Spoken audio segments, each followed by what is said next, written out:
Welcome back to My Curly Girls and Me. This is the hair that I'm using, Beyond Beauty. I got it off of Amazon. I will leave it linked in the comments down below if you want to check it out. It came in a 3 bundle package, and it's the spring hair. And it was not inches, it's just, I think this is just 8 inch or just whatever the normal inch is. And this is the T1B/30 color. And it came with these little hair accessories and those 2 clips. Before I used the hair, I did soak it in an apple cider, well, not apple cider vinegar, but distilled vinegar in water solution. I just poured some vinegar into the water and let it set for like an hour or so, and then I rinsed it really good and let it hang dry. And here I have already done this side of my hair, the side and the back, and I'm showing you here that I'm stretching the hair. I just used 1 string of hair, and then I took that hair and stretched it out, and then began to just, like I was doing a plait, or some may call it a braid. So just wrap, just like you would do box plaits or braids or whatever. You start with the 3 pieces of hair, the 2 being the 1 piece of hair in your hair, and then just start to braid it down. And then at some point, depending on how far you want to braid down, you just begin to twist the hair.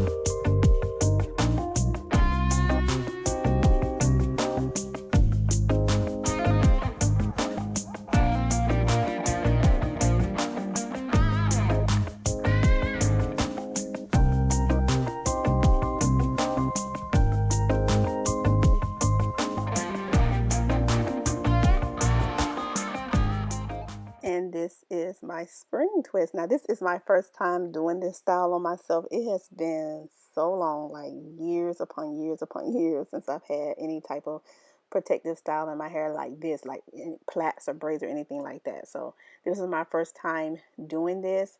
It wasn't that bad.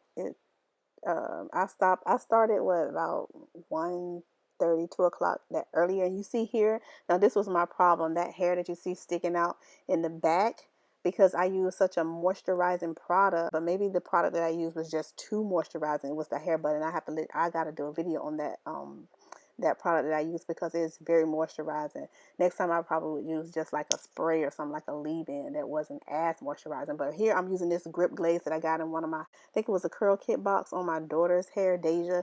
She was supposed to do her own hair, but she said she couldn't grip it. So what we did was I let her do all like stretching and all that stuff, and all I did was start it.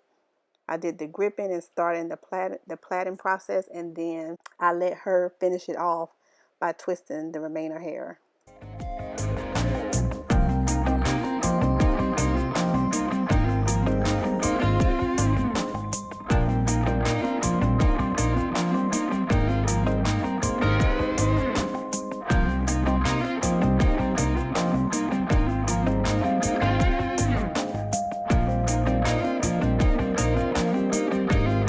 And here I'm showing you this second technique that I use, where I took and I kind of like double wrapped the hair. It's kind of like, it's hard to explain, but it's, if you would just, like if you would think about the regular way that you start with a braid, I just did like a double wrap on each side, on the left and on the right. And then I began to finish the braid, to braid downwards. And that was just to secure a more tighter knot at the roots at the beginning, so it wouldn't slip. And also, what I did on her hair that I didn't do on my hair was I split 1 twist in half, like the hair that you seen, the hair. We took 1 and we split it in half and did much smaller twist on her hair. And I also did box. She wanted it in boxes. And here I'm finished with her hair. She just have to finish the twisting. And we only used 2 packs for her hair. I used all 3 packs because mine were much bigger, and I used the whole twist instead of splitting the twist in half. And when I'm saying twist, I mean the hair, as you've seen in the beginning, it comes pre-twist, like a twist. So that's what I'm talking about. And she also cut the rough ends off on the ends of her hair as well. I did, and I just twisted mine to the end. Thanks for watching this video. If you liked it, thumbs it up. Make sure you subscribe, and we'll see you in the next one.